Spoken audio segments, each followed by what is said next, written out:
Закон о декларировании доходов, расходов, имущества и обязательств имущественного характера государственными служащими и депутатами с последними поправками вступил в силу 1 июля 2021 года. Прием деклараций за 2021 год завершился 1 августа прошлого года.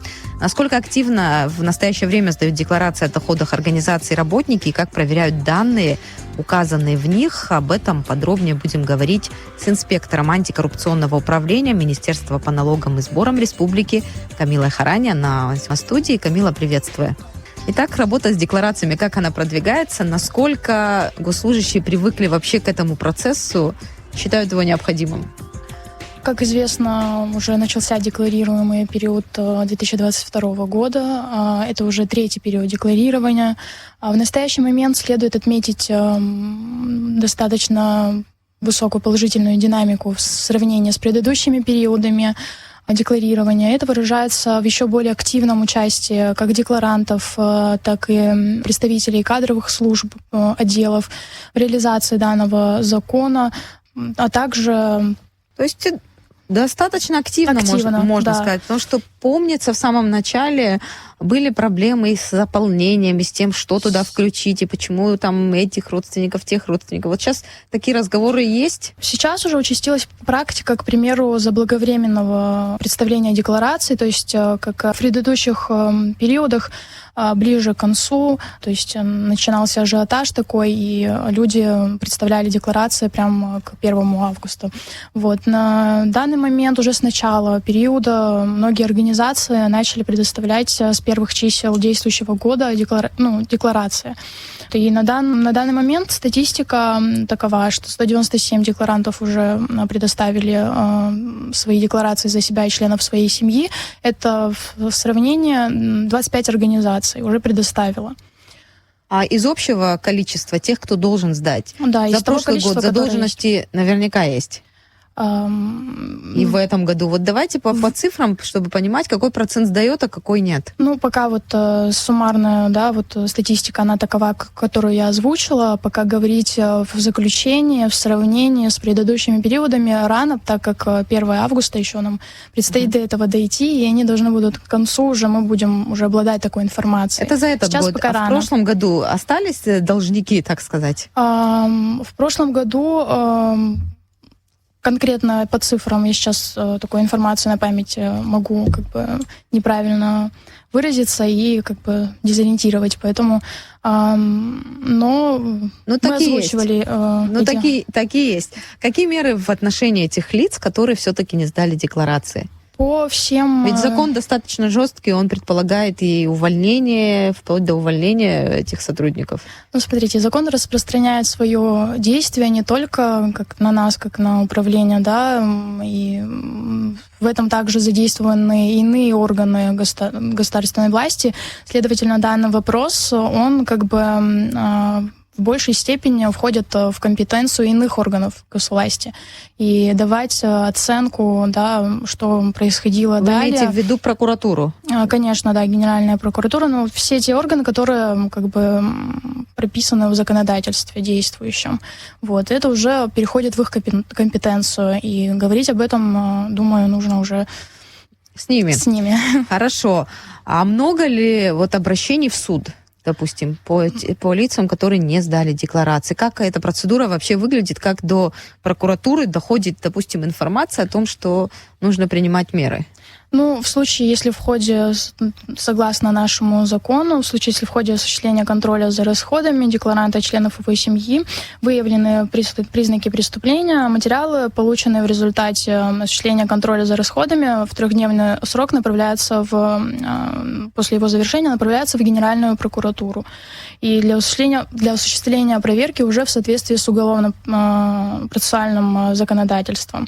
И, следовательно, далее уже генеральный прокурор при получении материалов в установленном законодательством порядке о гражданском судопроизводстве обращается в Верховный суд. И далее уже процедура в законе прописана.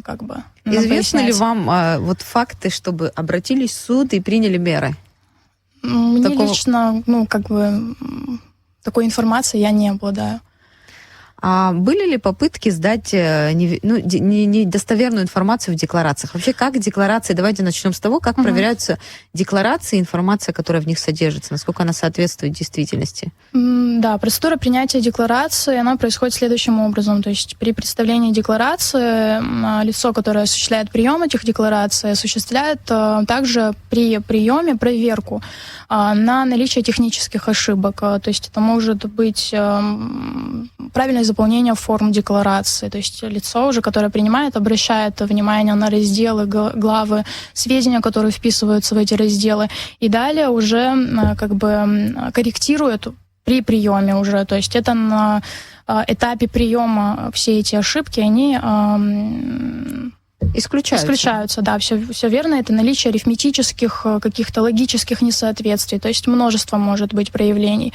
Вот. И далее кадровый сотрудник уже направляет посредством внесения данных через электронную базу, то есть мы предоставляем по их запросам доступ, он индивидуально, с логином, паролем и ссылкой для внесения на сайт декларации. Вот. И далее уже это лицо осуществляет внесение этих сведений в электронную базу. Все те разделы, которые присутствуют на бумажном носителе, они то есть абсолютно идентичны тем, которые есть в электронной базе. Вот. И, следовательно, далее уже происходит публикация данных деклараций. Хотелось бы отметить, что это также то есть упростило во многом работу во взаимоотношении и взаимодействии с другими органами, которые также участвуют в реализации этого закона. То есть и кадровые сотрудники — это одни из тех людей, которые также прилагают к этому усилия непосредственное влияние. А по самой информации, вот, которая содержится в декларациях, допустим, декларант не указал какую-то недвижимость, которой он обладает, или что-то, какие-то доходы не указал. Как эта информация? Есть ли у вас возможность проверить, соответствует ли она действительности? На нашем уровне, то есть, да, проверка происходит, далее материалы направляются, и, как я уже выше упоминала, порядок, да, дальше уже это уже в соответствии с иными законодательными актами, в том числе, регулируется. В этой части также наш закон, он требует внимания к внесению изменений, то есть на протяжении всего этого времени мы обращали свое внимание на пробелы, да, какие-то пробелы в самом законе. Да, в процедуре представления декларации, проверок и прочее. Мы на все это обращали внимание, неоднократно это озвучивали, и в этой части работа также ведется. Мы для себя все это отмечаем и будем тоже в этом направлении работать и дальше. Над улучшением законодательства. Да. Мы обязательно вернемся к этому вопросу и подробно обсудим. А, допустим, госслужащий обладает недвижимостью на территории другой страны, в России. Есть ли возможность вообще сотрудничать с коллегами из России и как-то проверить эти данные? Потому что он может же, допустим, незаконно заработать здесь и потратить не на территории Абхазии, а иметь, допустим, недвижимость в условиях России, нашего закона пока еще мы это должны усилить. Опять-таки мы возвращаемся к поправкам, это нужно усиливать, и мы пока рано говорить о прям конкретике такой, что действительно какая будет возможность. В полной мере, чтобы этот закон работал. А технический процесс, он был сложен и для вас, и для сотрудников, и для тех, кто сдает. И некоторые, я слышала, жалуются, что не всегда могут зайти и посмотреть декларации. Вот они же должны быть в доступе. Да, это было на начальном этапе, по-моему, тогда еще, когда то есть электронная база, она как раз-таки, да, она же не в один день просто, разработалась. Были тоже какие-то нюансы, которые мы прорабатывали. Вот как раз-таки к нам люди свободно обращались, звонили по номеру телефона, мы сразу же откликались, то есть курировали этот вопрос, и сейчас таких ошибок, то есть таких каких-то замечаний нам не поступает уже на данный момент. То есть все уже, и было в свободном доступе, просто какие-то технического характера ошибки, да, они присутствовали. Но это такие, как, к примеру, иногда просто не открывался браузер и долго грузилась страница сайта. Вот, то есть это вполне допустимые такие технические нюансы. Их сейчас нет, слава богу. Ну, сейчас не обращаются, как бы все... С жалобами. Да, нет, по поводу того, как нужно менять закон, какие изменения нужны в законодательство, вот вы на опыте теперь можете сказать, чего не хватает, потому что закон-то пока новый, можно сказать, 2-3 года, это не срок. Это не срок, да, правильно. Какие, на ваш взгляд, вот в процессе работы вы обнаружили пробелы, может быть, какие-то нужны уточнения, изменения в законодательстве? Ну, из тех, то есть нормы действующего закона, они, конечно, содержат ряд неясностей по многим вопросам, в числе которых, к примеру, механизм осуществления контроля за доходами, расходами, обязательствами имущественного характера. Вот. Также исчисление сроков проведения проверки. Физически невозможно в таком объеме проверить информацию. Для этого тоже должно быть этому уделено свое внимание должное. Вот. Также еще вопрос с тем, что в иных законодательных актах также должен быть присутствовать, да, нормы, которые будут подкреплять наш закон о декларировании. То есть взаимосвязь с иными законодательными актами, она тоже важна. Вот. И в этом направлении тоже будем вести работу, да. А ваши замечания будут ли они оформлены в качестве какой-то законодательной инициативы? Обращались ли вы к депутатам? Будут ли в ближайшем времени вот эти изменения внесены? Ну, в ближайшем времени мне достаточно пока рано говорить, как бы это зависит не только от меня или конкретно управления, так что мы, естественно, в свое время, когда это будет уже цепочкой выстроено, будем, конечно же, инициативу какую-то вносить, но пока конкретики я тоже не могу сказать какой-либо. Вот. Также хотелось бы отметить, многие задачи ставились перед нами, нашим управлением, то есть такие задачи, как которые направлены на качественную работу по взаимодействию с декларантами, представителями кадровых служб. Для этих целей была разработана инструкция, которая тоже упоминалась. Вот. Также инструкция к закону, инструкция к программному обеспечению. Вот. Далее. Вот в этом году, допустим, какая у вас сейчас главная задача перед вами? Потому что вы уже сказали о том, что вы смогли сделать, а вот в этом году какая главная задача? Ну, мы, конечно же, работаем постоянно над такими моментами, как уведомление, организация своевременной подачи декларации, хотя это как бы не обременение. Не ваша обязанность? Да, не наша обязанность, но мы, тем не менее, на постоянной основе осуществляем работу в этом направлении. Также проводились совещания с администрациями городов, районов по вопросам декларирования. Это также принесло свои плоды. Вот. Освещение этого вопроса далее и как бы работа. Есть образцовые организации, какие-то, может быть, вы могли бы выделить, которые вот в срок вовремя уже не первый раз дают декларации? Смотрите, на данный момент, да, могу озвучить, это одними из первых это Министерство внутренних дел Республики Абхазия, РГУ «Обсномедиа», а также представители Управления культуры администрации города Сухум, то есть и другие. Да, уже действительно они... А вот антирейтинг, если... Которые такие злостные нарушители закона, допустим. Злостных прям нарушителей на память я так не могу озвучить. Хорошо, а вот в кадровом плане, конечно, это новое было управление, но создавалось с нуля, и была проблема с кадрами в том числе, обучение проходили сотрудники. Сейчас насколько остро стоит кадровая проблема, стоит ли она вообще? Каких-то весомых таких моментов нет. У нас также 5 в управлении, то есть каждый занимается своим как бы вопросом, делом, и мы взаимодействуем. Отлично. То есть вот 5 человек с коррупцией у нас в стране борются вот с объемом информации, потому что я как-то видела вот эти декларации, там несколько... Да, это весомое, да. Да, упаковок даже, можно сказать, иногда там бумаги уходит много.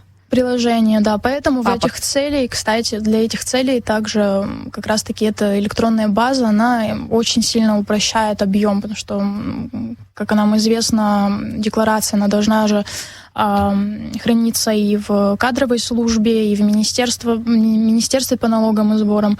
Вот. Следовательно, это также упростило. Да, там действительно 5 приложений. Каждое приложение, оно нацелено на конкретного декларанта. Вот. И в совокупности это весомый объем. А если в целом о самом законе говорить, все-таки какой эффект, на ваш взгляд? Бурно обсуждалась сама инициатива эта законодательная уже несколько лет до принятия этого закона, что вот нужно бороться с коррупцией и так далее. Сейчас, спустя вот несколько лет, что бы вы могли сказать? Что действительно это уже стало таким приемлемым для нашего общества, воспринимается очень так хорошо, абсолютно, да, спокойно.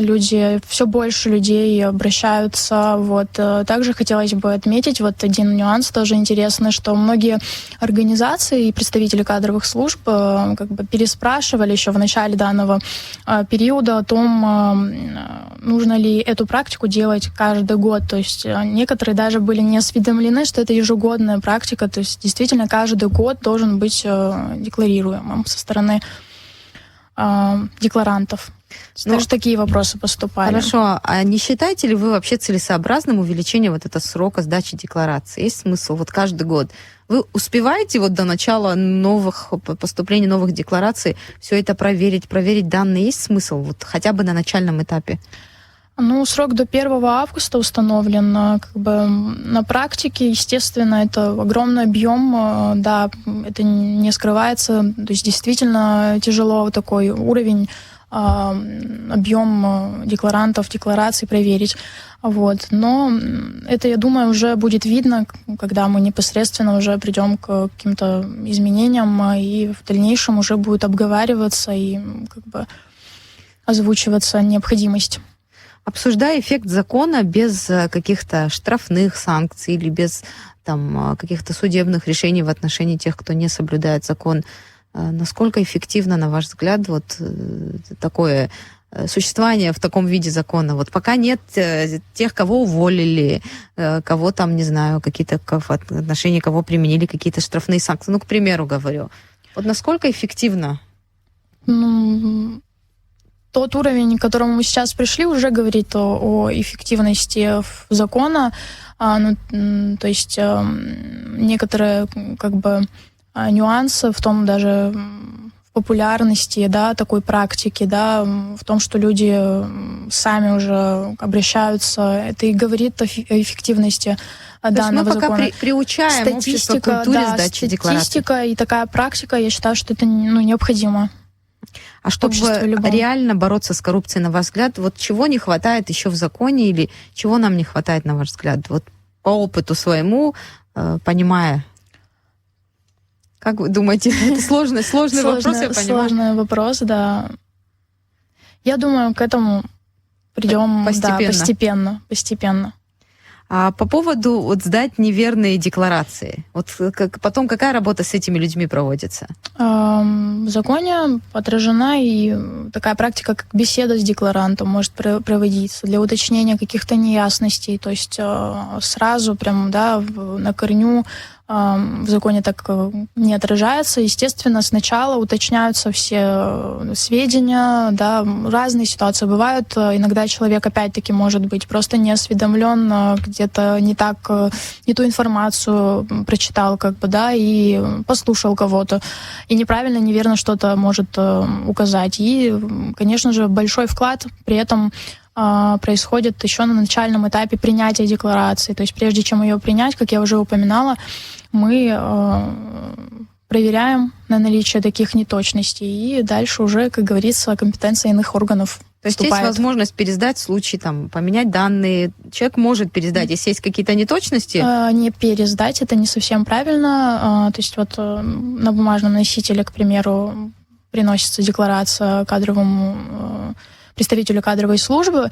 Прежде чем подписать о принятии декларации, там есть графа с подписью, это лицо как раз-таки и проверяет, то есть прежде чем подписать, то есть сам вот этот момент, он допускает внесение еще каких-то правок, либо уточнений, если что-то неверно указано. А далее уже после принятия, после подписания, естественно, она уже считается принятой.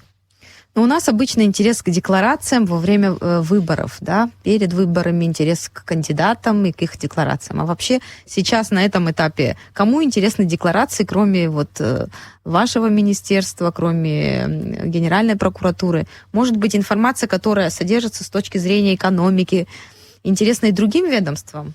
Потому что можно же какой-то анализ тоже на основе этих деклараций. В этой части мы провели тоже работу, мы предоставили доступ органам, которые также присутствуют в этом законе, да, фигурируют. И они имеют свой доступ, они также могут мониторить и работать с этой информацией уже в соответствии со своей компетенцией, своими полномочиями. А база техническая, она насколько защищена? Ведь хакерские атаки и так далее, это никто, да, не застрахован от этого. Насколько эта база защищена? И, как я понимаю, есть и на бумажных носителях информация. Да, она хранится в кадровых службах, да, и действительно.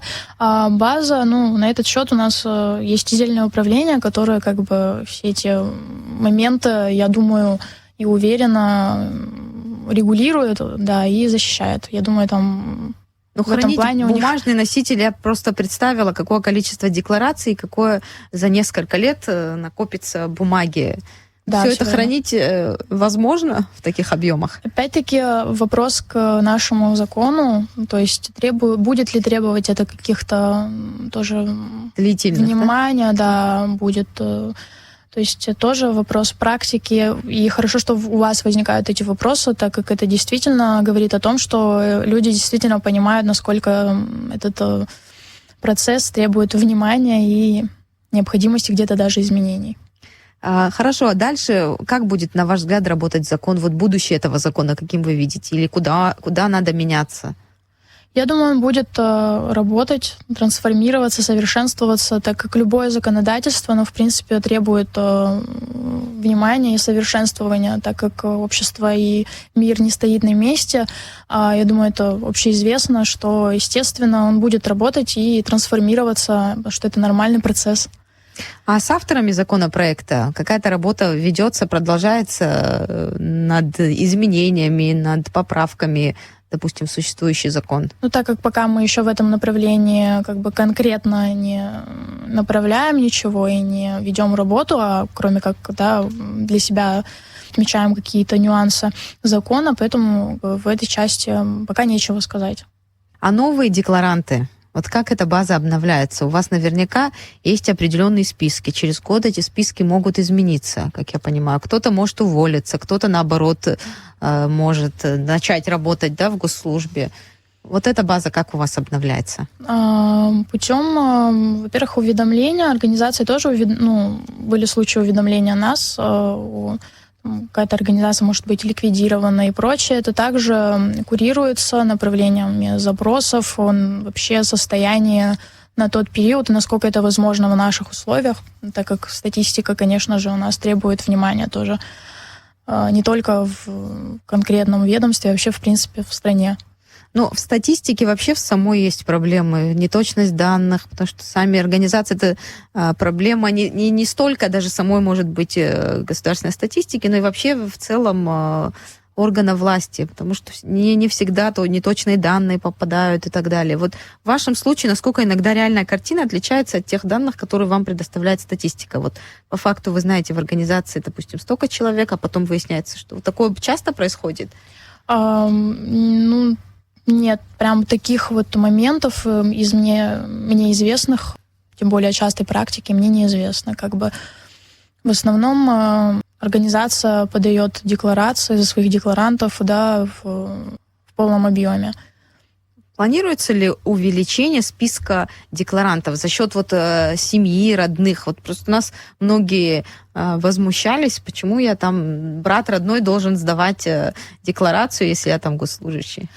Согласно закону, родной брат, как вы озвучили, это если он находится на иждивении. То есть не просто родной брат или сестра, находящиеся на иждивении. Но данный список, он существует изначально, и на этот счет уже таких пререканий нет. Не думаю, что пока будет меняться. В Абхазии есть, конечно, свои особенности, когда все друг друга знают и понимают, как человек живет, какой у него уровень, примерный доходов, а тут смотришь декларацию, у человека нет ничего. Такое часто у вас происходит на практике. Зная человека, как он живет, а вы видите декларацию и удивляетесь. Потому что я помню, когда такой предвыборный период, и эти декларации в сети появляются, и люди удивляются.